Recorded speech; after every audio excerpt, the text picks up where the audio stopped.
Hi guys, so I'm gonna move along to be talking a little bit about what I think makes a successful layout and in a Midori or Fodori in this case. But some of these concepts do apply even into like normal journaling in like a mini album. Even though I think the space in Embellishment is a bit different, we'll talk about that when we get there. But for the Fodori and Midori, because they're like blank pages, so I think they do invite us in a different sort of way to journal and write our thoughts and ideas inside. So first, let's talk about the idea of what I think. I think a lot of people don't necessarily get, which I think is very important in that the purpose of these stuff is actually to document, and I think a lot of times I think crafters can also get caught up with like creating like beautiful stuff without actually putting it in the function. I think even though I think the beauty is never determined by the function alone, but I think it is an aspect that should not be neglected as well. So and I think when we think about these as books, so how does a decorative item transcend into a book? Which is basically that it is encased within pages of a medium. It documents information. I think that is the most important thing, that differs something from a decorative piece of thing to a book, because a book documents either with words or pictures or art. Like when you use like a journal book to and like art journal, it documents and captures particular things. And sometimes when we make like crafty, beautiful crafty stuff, it's important that they are there so that you can actually keep memory inside of them. So yeah, so this is the Fodori, the book in progress by Cosmo Cricket. So I'm gonna show and skip along to one of which I think is reasonably successful page, and it is this one. So this is I think a good page for me to talk about the four elements that we should be seeing in both like a junk journal or a or Fodori or Midori that will make it a successful layout as if you're using it for journaling. So one of the things that the four things, and one of the most basic things that you want to contain the document you're going to talk about. Now the document you could be technically documenting a thought. And then therefore all you have is going to be words, but that's fine. But you want to be able to have that as a starting point.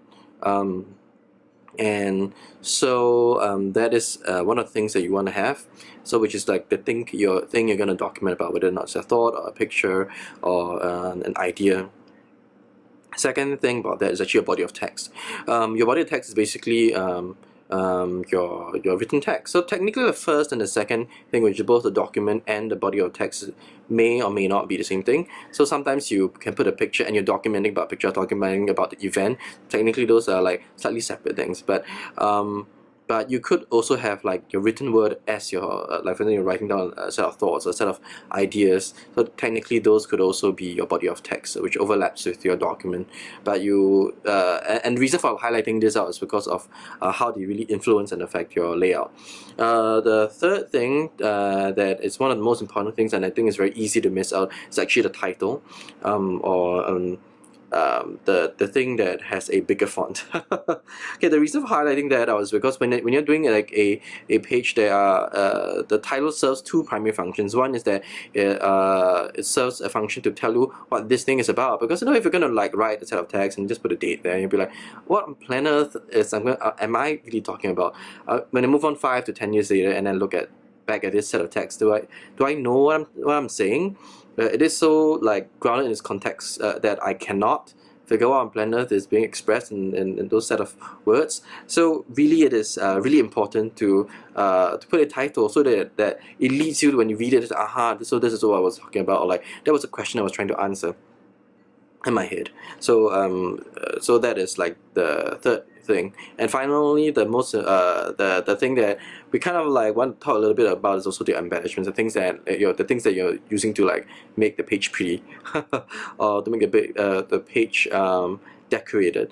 Technically, you can live without these, and all you need to have is like the document, the titles, and the words.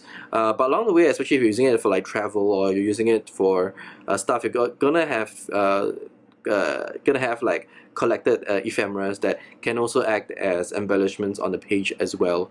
As you can see, most of my embellishments are flat because, you know, the thing about the Midori format is that if you're going to have a lot of pop dots, it's not going to be able to close really nicely and it look horrible. So you really want to keep your elements flat as much as possible. So let's recap the 4 things. We have our document, our body of text, our title, and then our embellishments. And from here we can move on to talk about like how do I actually do a layout. So one of the things that when I initially did this page, and one of the things that I really was talking about was that it's actually a lot easier to just directly start with the embellishments and the space that they would take. Largely because I think when you these things tend to like hold a lot of like visual weight. So after a while, and pictures as well. So you want to include pictures in or documents into the mix. When you build your layout around these, you achieve balance a lot better than when you try to like write text and then halfway through like, oh, I'm gonna stick like a sticker here.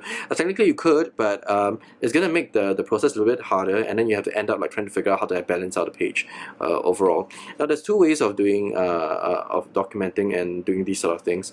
One way is that you can completely do a component where you do like picture, text, embellishment, text, picture, and so that kind of feels like how you would in a very traditional like Microsoft newsletter sort of way, and that is a more modern style of doing it. I would say that there is advantages in doing that because I think that's the most natural way in the way that people document. However, one of the difficulties of doing that is that balance is a little bit hard to achieve because there is an expectation of a certain sort of modern symmetry, which is very hard to achieve unless you have like fantastic handwriting and you're like you can plan your typography way ahead and stuff like that. So that is going to make it very difficult practically on like someone who's going to like spend more time doing a journal rather than trying to figure out where I'm going to do that. So I would rather go for the second type of arrangement, which is asymmetry or postmodern way of doing it, and that's what you actually see here.